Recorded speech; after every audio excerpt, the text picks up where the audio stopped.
C'est un duo d'artistes pour le projet Exil, Tao Doué et Adrien Ponté. Tao Doué vit à Nemours. Adrien Ponté, lui, il vit sur une île en Bretagne. Ils se sont rencontrés à la Villa Perrochon en 2017. À travers un travail poétique et expérimental, ils réinventent des procédés de développement argentique non toxiques. Tao Doué, Adrien Ponté, comment vous vous êtes emparé de la question de la photographie 30 ans après? On s'est posé la question de comment serait le monde en 2054. Donc on est parti d'un constat de notre présent, c'est-à-dire de voir comment le monde est en train de changer de manière très rapide avec toutes les problématiques environnementales, les problématiques liées à l'eau.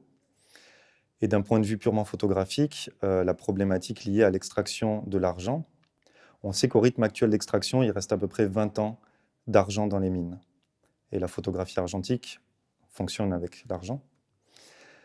Donc on s'est demandé comment est-ce qu'on pouvait réduire au maximum l'utilisation des matières premières pour la photographie argentique, d'un point de vue chimique et d'un point de vue du papier et des films.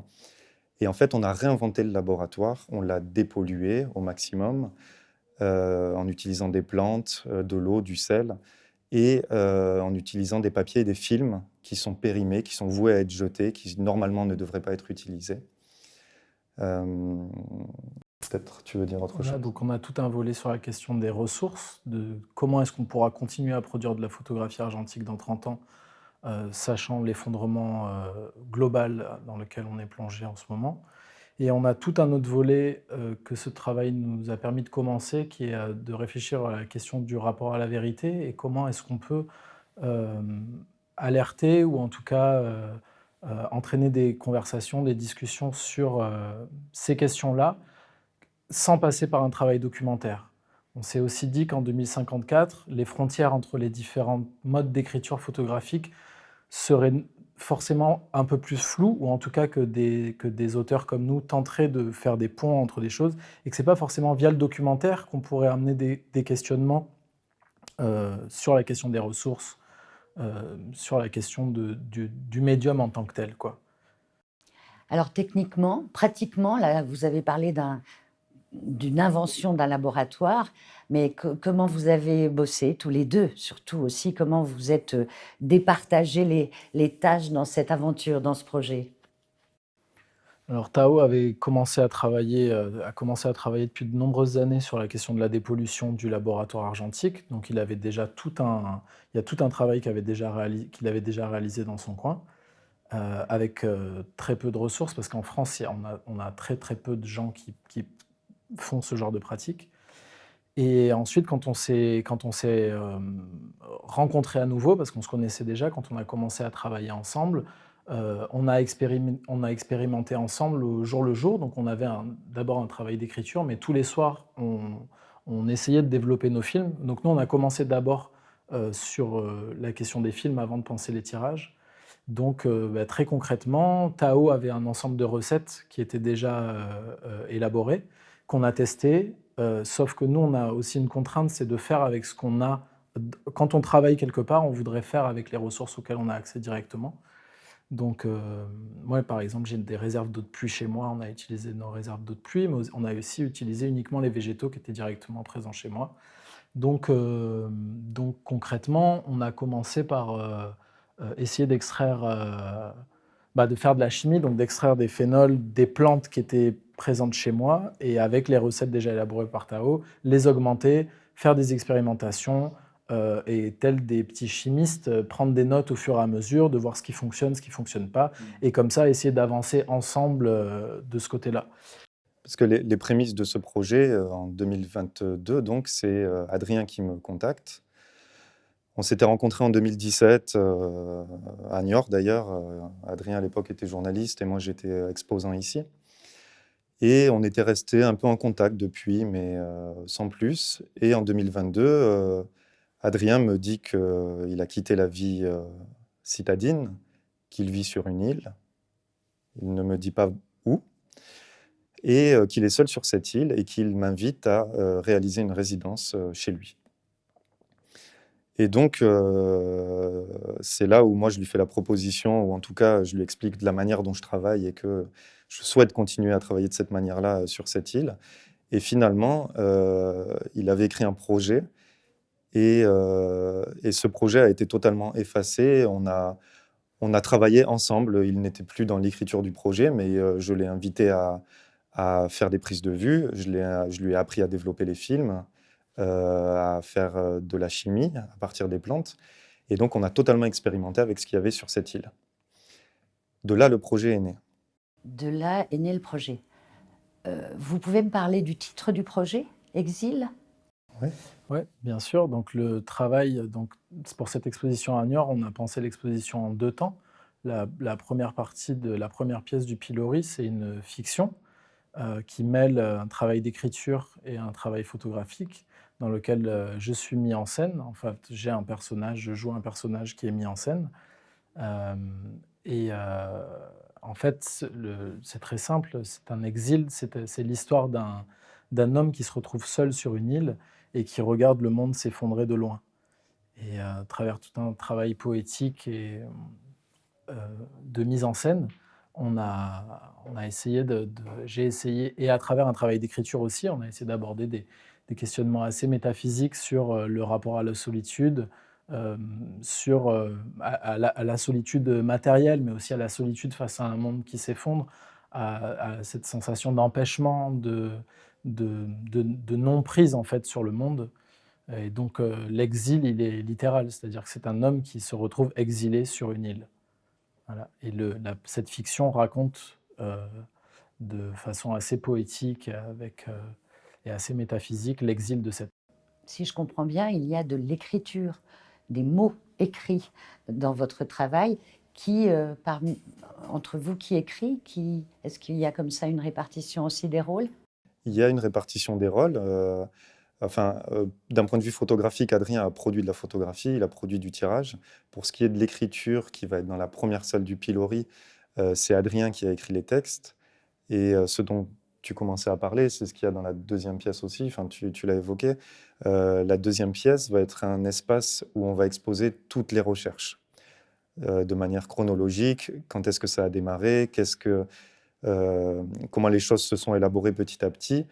Et là, on va retrouver ton écriture, mais aussi mon écriture, puisque je vais mettre à jour mes carnets, donc mes recherches, mes questionnements, mes réussites, mes ratés, tout sera affiché sur les murs.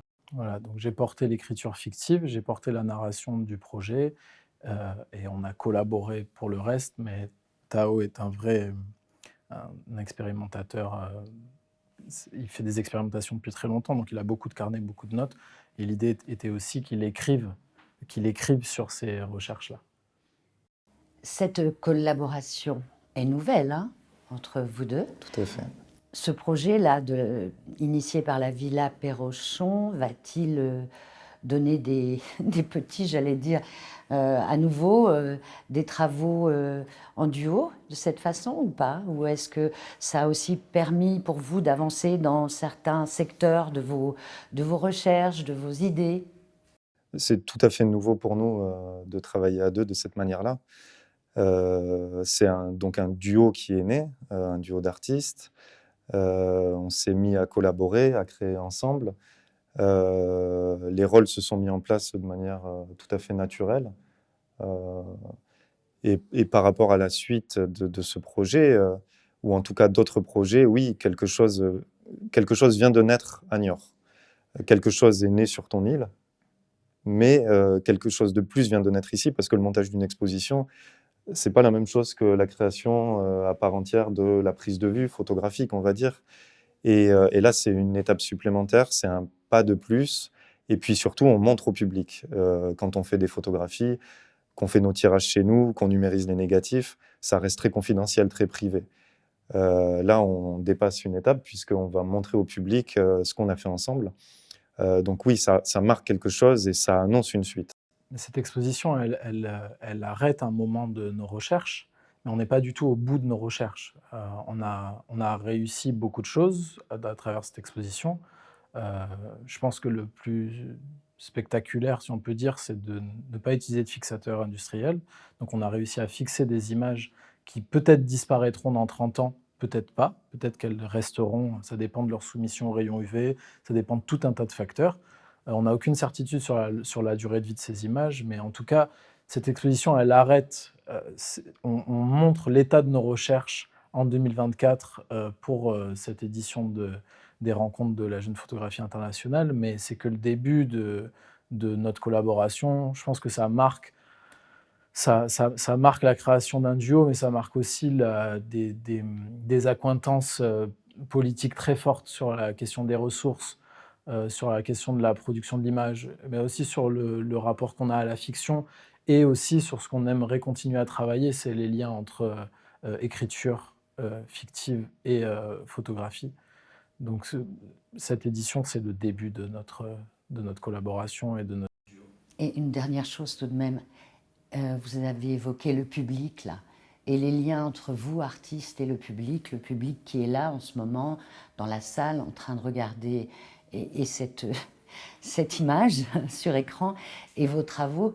Qu'est-ce que vous avez envie de lui procurer, de provoquer chez lui? Est-ce qu'il y a une sorte de petit ou de grand message à lui délivrer? Ouais, d'un point de vue pratique, d'un point de vue de la fabrication de la photographie, en fait, moi, j'entends beaucoup de gens qui me disent qu'ils ont arrêté la photographie argentique, noir et blanc en tout cas, parce que ça leur faisait beaucoup de mal de jeter les produits dans l'évier, de jeter les chimies usagées. Et ce à quoi donc, je leur réponds aujourd'hui qu'on peut le faire avec les chimies qui sont fabriquées là. Il n'y a pas de danger, il n'y a pas de risque. Et on a mis en place un système de dépollution du fixateur qui, lui, n'est pas jeté, mais il est dépollué, décontaminé. Donc, c'est d'amener au public le questionnement de la fabrication de la photographie argentique qui est, vous aussi, vous pouvez faire des images, vous pouvez travailler d'une autre manière, c'est accessible à tout le monde. Ce qu'on propose n'est pas compliqué à fabriquer, c'est pas de la grande chimie, hein. Moi, je ne suis pas chimiste, toi non plus. On a tous les deux fait des études littéraires. Voilà, c'est pas un domaine dans lequel on excelle et pourtant, on propose ces choses-là et Je pense qu'aussi le message qu'on voudrait faire passer, c'est que la plupart des grandes réflexions politiques, notamment sur la question des ressources ou sur la question des médiums, font en général que ça nous tombe des bras. Les sujets sont tellement gros, les problématiques sont tellement croisées qu'en général, ça nous tombe des bras et on est plutôt tenté vers un abandon, vers un exil ou que sais-je. Mais en tout cas, et là, ce qu'on essaye de montrer, c'est qu'on peut se réapproprier ce médium, on peut réinventer des chimies et on peut aussi réinventer un rapport à la pellicule. La photographie française, quand même la photographie argentique au sens large, sacralise énormément la pellicule, sacralise le tirage, à raison. Nous, on est on est tous les deux très amoureux de la photographie argentique et notamment des tirages noirs et blancs. Donc on a tous les deux un regard, Tao encore plus que moi, il a un grand parcours en photographie et c'est un très bon tireur, mais on a un regard assez fin sur les tirages noirs et blancs. Et l'idée, c'est de montrer qu'en se réappropriant des procédés et en étant dans une forme d'autogestion, de bricole, de petits laboratoires chimiques, on peut avoir des résultats qui sont fins, qui sont réussis, avec des images qui sont propres, des tirages qui sont calibrés, etc. Donc, on fait que se réapproprier un médium, c'est pas faire n'importe quoi. On donne des clés, dans la deuxième partie de l'exposition, on donne des clés, on donne des recettes, on met à disposition au public nos avancées, l'état de nos recherches aujourd'hui. S'ils peuvent le prendre, s'ils ont envie de se remettre à faire du labo et à pratiquer comme nous une photographie argentique un peu minimaliste, un peu do it yourself, ben c'est super. Merci beaucoup, Avec Adrien. plaisir. Merci, Tao. merci.